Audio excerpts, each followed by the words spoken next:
Hey, it's Will Roosh. This is the Will Roosh podcast. I'm going to explain what I learned going to the Republican National Convention as an independent that has never been to anything like that. So I took the opportunity to be a guest. The Utah Republican Party reached out to me and invited me, and I was kind of like skeptical on whether or not I should go. But as a civics teacher, and also just the opportunity to immerse myself in this world that I was really unfamiliar with. So I jumped on the opportunity. They made it very easy for me to go, and I jumped on the opportunity. Just because I'm a centrist or a moderate or whatever, doesn't mean that I don't have strong convictions, doesn't mean that I don't have stances and stuff that I take. It's just I try to be as objective as I possibly can. I'm a lot of things, but insincere isn't one of them. I'm sincere in my efforts to be as objective as possible. I'm gonna try and do that for you guys about what I experience here and everything like that. First of all, Robert Axon, he is the chair of the Utah Republican Party, and he's the one who reached out to me. He's been following my account and kind of following what I've been doing for a while, and he called me and invited me. And he is an unbelievable person. I mean, he reminds me of a Billy Calderwood, who was the pastor that actually brought me into faith and baptized me and stuff like that. And I mean, he reminds me in so many ways, from the way he looks all the way up to his personality and mannerisms and stuff like that. But he doesn't have the personality of a politician at all. At all. He's so sincere and he's so full of integrity, and he's the one who invited me and introduced me to so many people and gave me all these amazing opportunities. So, Robert, thank you. It was really unbelievable. And this is a guy, by the way, who his wife was telling me that the FBI told them that they got 11 credible death threats. This is the sweetest man ever. And he got 11 credible death threats because he is the chair of the Republican Party. So his family's been through a lot. I got to meet a whole bunch of different people. The state treasurer, Marlo Oaks. I got to spend time with Senator Kirk Cullimore, and just a lot of people from the Utah Republican Party, and people in positions of power in Utah, because Utah is a red state. They were just so supportive. They were just really enthusiastic and supportive. I told them about what I was doing with Paradox and stuff like that, and they were just behind it. They were just all in on school choice and the idea of critical thinking and viewpoint diversity. I told them I've never voted for a Republican president. I'm not a Republican. I'm an independent. They're like, great, cool. So tell me what you're all about. It didn't faze them at all. It was really, really cool. There's everyone there. Everyone from Utah was just so kind. But then I went to the convention, and even there I was surprised because I didn't know what to expect. From that big a group of MAGA hat wearers and stuff. There was a lot of MAGA hats, and there were people putting the stuff on their ears and stuff like that. It was interesting, and you get caught up in it. After every day, I would go back and I'd look at all my left-leaning stuff on my phone. I would go through and look at all the left-leaning narratives, the breakdowns after I'd just been there of what is Joy-Ann Reid saying and what is CNN saying and stuff like that, just to get balance. Because when you're in that environment, you do get caught up in it. You start to go yeah, let's go, MAGA. There is something very, very contagious about all that. But onto my observations. It was extremely diverse. Racially-ish, there were black people there, Hispanic people, Asian people, and stuff like that, but it was mostly white. But as far as class goes, the class structure, I talked to a guy who started an extermination company. I talked to him for a while. I found out from someone else that he makes $100 million a year, and then right after that, I was talking to a disabled veteran. I talked for a long time to this old man who lives in an RV. So it was really cool how all these people were together who were really different when it comes to socioeconomic class and things like that. And another thing I noticed that is, I think is palpable when you're there is the federalist system we have, that these states are different. All the Texans wear white cowboy hats, all the Wisconsin people had cheese heads on, all the I talked to a bunch of people from North Carolina and they had the seersucker suits on. So there is this element that you forget of how states are diverse. We are a federalist system, which means every state has its own government and their own way of doing things and their own laws and stuff like that, and then they all come together under this united banner of the United States, or in particular here would be the Republican Party. But they are diverse states, and it was a good reminder of how different every state is. I've been to 25 states or 30 states or something like that. But when you're driving through and you don't get a chance to really dive in, people are really hardcore about their state. Yeah, we're Michigan, and yeah, we're Ohio and stuff like that. You really get a feel for that federalist system. It's basically a pep rally. It's like an America pep rally, and like I'm not a pep rally guy. Like I'm not like a rah jump up and for anything, for any kind of sports or anything like that. Like I'll get into a team or something like that, but like pep rallies have never been my thing. So when everyone was like dancing and jumping around, that's just not personally my thing. My wife loved it. A lot of people like loved like getting into that pep rally stuff, like cheerleader types, but that's just not me. But I do get the sense of belonging. Like I did feel like I was welcome there. I did a podcast a while back with a woman who was in her 60s, but she was a skinhead back in like the 1970s or early 80s. And she said that she joined being a skinhead. She wasn't even racist, but she was like an orphan and didn't have friends, didn't have community. And she joined the skinheads because she wanted community. And that's something very real, When a murderer does something wrong in prison, they isolate them.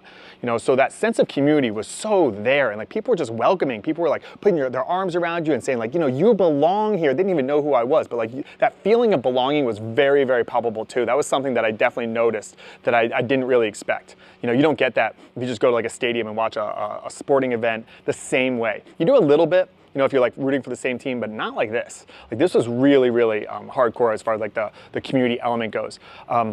There's a lot of like formal procedure stuff. I was there on the first day where they're doing all the votes, and I've coached Model Congress for a bunch of years. There's like parliamentary procedure. There's always like formalities and stuff like that. It was a little boring, but this is something where this is a formalized system where people have committed a lot of time and money and effort into making this all happen. Most citizens are just like, whatever about politics, whatever. These people are really in. And one of the things that I talk about all the time being a civics teacher is like getting kids to be engaged, to not be indifferent, become civically engaged. And these people are civically engaged. A lot of them were just volunteers. They had volunteer shirts on. I'm talking about hundreds, probably thousands of volunteers were just there because they believe in the civic process. They believe in America and this idea to fight for the changes in America that you want to see. And that happens on the Democratic side, and I definitely saw it on the Republican side. Another thing is like people really want to be led. Like they want to be led, and I get that. It's a lot of heavy lies the crown. To be like in charge, and a lot of the people there just wanted a leader, and that's why they get behind Donald Trump. He's been like a boss. You're fired. The Apprentice stuff. So people want a leader. It's like comforting. I tell my class all the time, if all of a sudden there's like a, God forbid, an active shooter, or there's a big fire, an earthquake, or something along those lines, if someone stands up and they go, I know what to do, follow me, it gives you a sense of relief. And people really are looking for that. I don't know if Democrats see Biden that way. I don't know. They might see the party that way, like the party is someone credible I can follow, but I don't know if they look at Biden and say like, lead me, this guy has it. But whether or not you agree that Trump does, the people that were there definitely believe that he does. They believe that he is a good leader and he can lead them, for sure. A lot of Republicans are very nice. They're very nice people. I thought that more of them would have like a stick up their butt, like the stuffy, like whatever, like crisp shirts, whatever they call it, like that has like the sweater. The people at like Princeton that have like the sweater over their shoulders and they're just like really uptight. I didn't see much of that at all. I mean, there was some, but not nearly as much as I would have expected going to like a Republican event. People were very, very nice, very down to earth, very willing to talk to you, and they were actually curious. Like, what do you do? And I tell them, they like go into it more. Same thing with my wife. Like, people were actually curious, and I was curious about them. I mean, I went to be curious about them because I was like, who are these people? I'm like studying them, And but they were curious, and they didn't have like an assignment like I did. They were just actually curious in who I was like as a person, which I thought was really, really cool. Another thing is there was a lot of really brilliant people. Like, you watch like Jordan Kepler or someone like that on the Daily Show, or some of these people that have like Instagram followings and stuff. They go to Trump rallies and they interview people, and it's always people that are like super ignorant and super dumb and unintelligent. Those people were there for sure. But there was a lot of people. I talked to people who had like 3 master's degrees. A lot of people that were like immigrants who created businesses worth millions of dollars. Really smart people, like really smart. A lot of people are like patriotic. They know every little detail about like the history of America and how the system works. And it's interesting because, people like Jordan Kepler or, Daily Show or whoever, they don't interview those people. It's interesting. So it gives you like a warped sense of who are Trump supporters, because Trump supporters are not. I knew this, but I got to see it deeply. Like, they're not just rubes.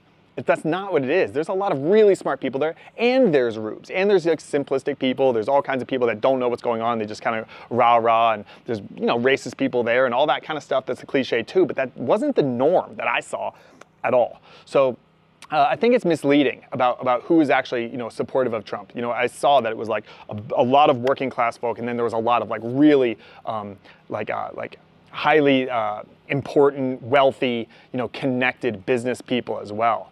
You know, I don't know. It wasn't like it wasn't what I thought. I didn't know that there'd be so many like hyper intelligent people there. I guess because you look at Trump and he's so, you know, Trumpy and everything like that. There was a lot of people that. Oh, another thing about that is, it's weird that the left, like the Democrats, the left, ridicules the people who are unintelligent. The people that are just like not all there, because that's who's shown at like these Trump rallies. Like, oh, this person's really dumb. Now let's make fun of them. Like making fun of people who are uneducated and unintelligent and stuff like that, and, you know, out of shape and kind of like a mess. That just feels wrong to me. It doesn't feel good. I don't like the idea of ridiculing people for being ignorant. I'm a school teacher. I think that people are ignorant for a reason. You want to try and educate them, not ridicule them. It's kind of weird they do that. And I know that people on the right do that too. They ridicule the ignorant among us who disagree with them on politics. But I don't think it's right. And I don't think it's aligned with something that's like kind. And if the left tries to be like the kind ones, it just doesn't seem right. Also, another thing that they did was they teased Trump for his Trumpiness. They were always like, you know, making fun of Trump with his hands and the way he talks and stuff like that. Even his kids did that. Like Trump even like poked fun of himself for being like so Trumpy. You know, I resist Trump so much that I had to force myself to go in with an open mind, because, you know, I have a lot of conservatives in my life and they support Trump, and I'm always just like, huh, but he's still Trumpy. He's still, you know, goofy and all that kind of stuff. He's said bad things. He's used terrible rhetoric, and he's treated, you know, women terribly in the past. And he's said, you know, ugly things and stuff like that. But I went in and really tried to listen to all the speeches to learn. You know, I really like went in with an open mind. You know, remember, I resisted Christianity for a lot of years. I was like, oh, that's weird, that's weird. I resisted it to just really flesh it out, to really get to know it. And then I was like, okay, this is it. Now, I'm not saying I'm like going all in on like the red elephants, but, you know, I just kept resisting it for so long that I was like, let me just embrace it for this week, you know? And there were elements of it that I just, when you do that, when you try not to resist things, you go with a true open mind, you really start to see things more clearly, I think, because it balances out your resistance. I think that if you just go all in, then that's not going to be clear. But if you just go all out, you're not going to be clear either. So I was able to balance it out because I am always so resistant to Trump, whether you know see that or not in the stuff that I put out there. I actually really am. He is goofy. Trump's goofy. He's a goofy guy. I can't count. My wife and I were trying to count how many times he said, like, no one's ever seen before, or it's the worst it's ever been, or it's the best it's ever been, and stuff like that. Like, he's so hyperbolic. That's just the way he is. He's a businessman. He's like a used car salesman. Like, you know, this is the greatest car you'll ever buy. You know, that's kind of the way he is. He is super Trumpy, like even in person. And the people that, you know, Trump was only there for like a little bit, you know, doing his speech and stuff. But even the people that were there were just it was all the good.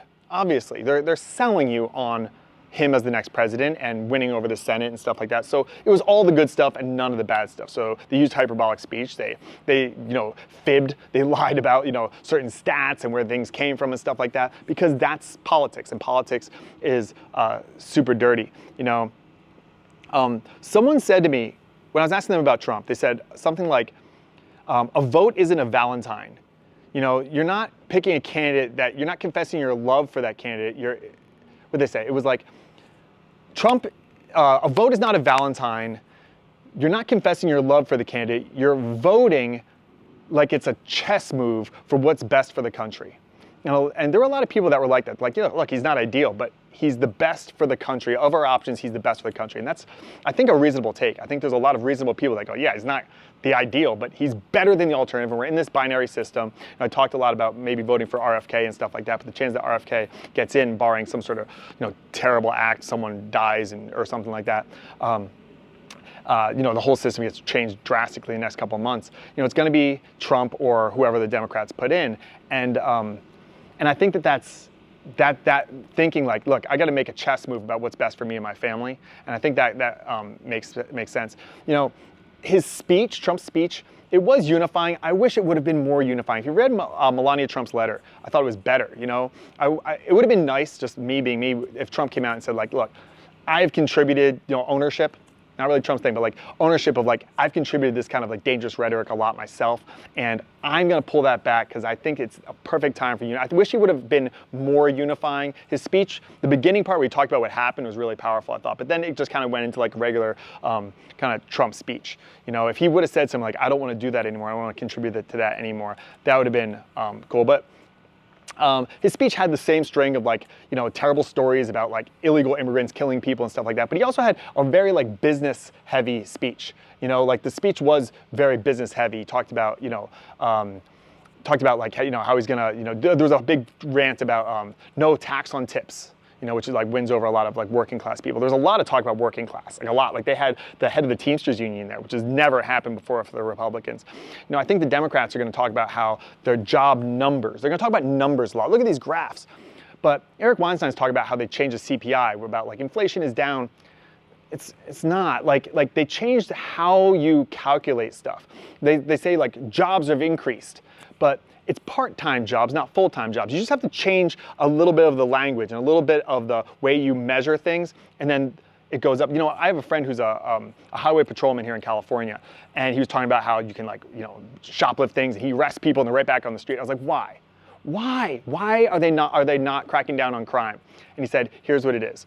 He's like, they want to say that crime numbers are not through the roof. So if you don't arrest people and you don't jail people and it doesn't go on a record, then you can say crime numbers are down. So is crime down? No, but the numbers are down. And that's what's happening. A lot of, when the Democrats are gonna come out and say like, you know, our economy is doing well and things are good and jobs are good and all that stuff, it's like people at home know that's not the case. Inflation is not that bad. People are at home buying groceries like, yeah, it is. It's like, I'm wet, don't tell me it's not raining. It's not going to hit on people. It's just information, but it's not going to resonate to a lot of people. And I think that the Republicans were really good about saying like acknowledging the experience of a lot of Americans that's happening right now. You know, like as a teacher, I've always had teachers who had like my students in previous years, and they come up, they're like, Johnny is a troublemaker. He's a really bad kid and all that kind of stuff. And I stopped listening to that because then Johnny would come up and Johnny would be really sweet. And I'd be like, oh, he's up to something because he's the bad kid. I remember him saying he's a bad kid. And there was an element of that at this convention where I was like thinking Republicans or Trump people are bad. So even if they're doing something good, I'm going to attribute that to like bad intent, you know, and bad motives and stuff like that, which happens all the time. And I didn't want to do that. I stopped listening to those teachers. I want to give Johnny a chance. So let me see how Johnny is with me and take him on face value and give him a chance. And that's what I did with a lot of the Republicans here. And I think that's how I was able to have a more positive experience. The reason why so many people are kind of going over to Trump or going over the Republicans, it looks like Trump is gonna win according to polling and stuff like that. I think it's because in times of chaos, you look for order. And in times of like order and success, then you go, okay, now it's time to give back and do something more progressive or chaotic. And we seem to be in a chaotic time for a lot of people in this country. So they're gonna move more to the order side of like the order chaos, you know, left brain, right brain stuff. So I think that's a big factor, and that's what a lot of the speeches and stuff are about. It's like, there's just chaos. Let's end the chaos with some more order. And that resonated with a lot of people. You know, I'm trying to be as objective as I could, but I'm naive. Like I'm like person who always thinks people are telling me the truth and stuff like that. So when someone's being, you know, telling me nice things or saying stuff, I just go, oh, they must be telling the truth. Well, that might not be the case. You know, what's the harm in getting behind your president? Whether it's Trump or it's Kamala Harris or Gavin Newsom, I think that you should go after and critique them for what's true. But the problem with the way that Trump has been critiqued all these years is people went after him for things that weren't true. And that just fuels the fire of the people who are supportive of Trump. You know, the Russia stuff and, you know, I mean, there's just so many things that people went after Trump for that didn't turn out to be true. And it's like, boy who cried wolf. And I think that we should be there's plenty of things to critique Trump on. You just have to keep them honest. And you want to get behind the president. So whether Trump wins or someone else wins, you want to give them a fair shake. And then when they absolutely do something that is bad for the country, and you know it to be bad for the country, you challenge it through critical thinking and stuff, then you start critiquing them on that. But wanting a president that you disagree with to fail just seems odd. You know, like we really need to, just like in conclusion, like something that like my takeaway from this whole thing is like, we need to stop hating each other. And I know that sounds cliche, but it isn't about who's likable or who's a good person. You know, people have told me like, oh, we should just get Mr. Beast or The Rock or Michelle Obama in there. It's like, it's not about being likable. It's who's going to help the country be successful, you know? We all want our country to be successful, right? Like that's what we want. So there was that feeling, like it was a very patriotic thing. Lots of American flags everywhere. Lots of like, let's go America, America first. Let's help this country to be unified and move forward. And I hope the DNC is like that. I don't know, I might have an invitation coming through actually for the DNC. I hope. That would be really cool if I go to the DNC and make a comparison. I hope it's like patriotic like this and everyone's friendly like this. That would be really, really rad. I don't know if I'm gonna be able to go. But who can help America be successul? When you're thinking about this, like who's gonna really like take over the next 4 years, get us out of this like economic problem that we're in, you know, fix inflation, fix like these wars and stuff like that. Who's gonna be able to do that really? You know, Michelle Obama, how is she gonna engage with like President Xi? You know, Kamala Harris, I'm worried about her because I think she has like a chip on her shoulder. She has something to prove. She's gonna sit down with these like dictators and be like, I'm gonna show you who's boss. And I think it's in a dangerous, reckless way where Trump's used to negotiations, and he is Trumping. He's like, I'm the boss. But with a lot of people, you know, he said something in his speech. He's like, don't we want to be friends with the people with nuclear weapons? Like, I thought that was a really astute point. You know, it's like, let's try to make peace with the people who are powerful around the world, and let's have a high tide raise all ships and stuff like that. So I think what it comes down to is like, who do you think is going to be the best for that job? And you know, I still am leaning toward RFK personally, but this did skew me in the direction of maybe Trump would be the person who would be definitely more likely than Biden, but maybe he would be the person who would be able to get us through this. Even though I disagree with a lot of things about him personally, maybe he would be the right guy for the job. I don't know. I'm still really open-minded about it, but overall, it was a really cool experience. I went every day. I attended the whole sessions. I went to a bunch of lunches, talked to a lot of people. Educational choice came up a lot. Incredible. I love that. You know, when I told people what I was doing about critical thinking and stuff, they were all like, yeah, people don't want to talk to one another anymore. I was like, yeah, that's cool, you know? So I felt very aligned, very at home with the Republicans, which I never would have imagined. But here we are. So that's my experience. Thank you guys for listening. Let me know. Let me know in comments. Let me know, you know, through emailing me at cylinderradio@gmail.com.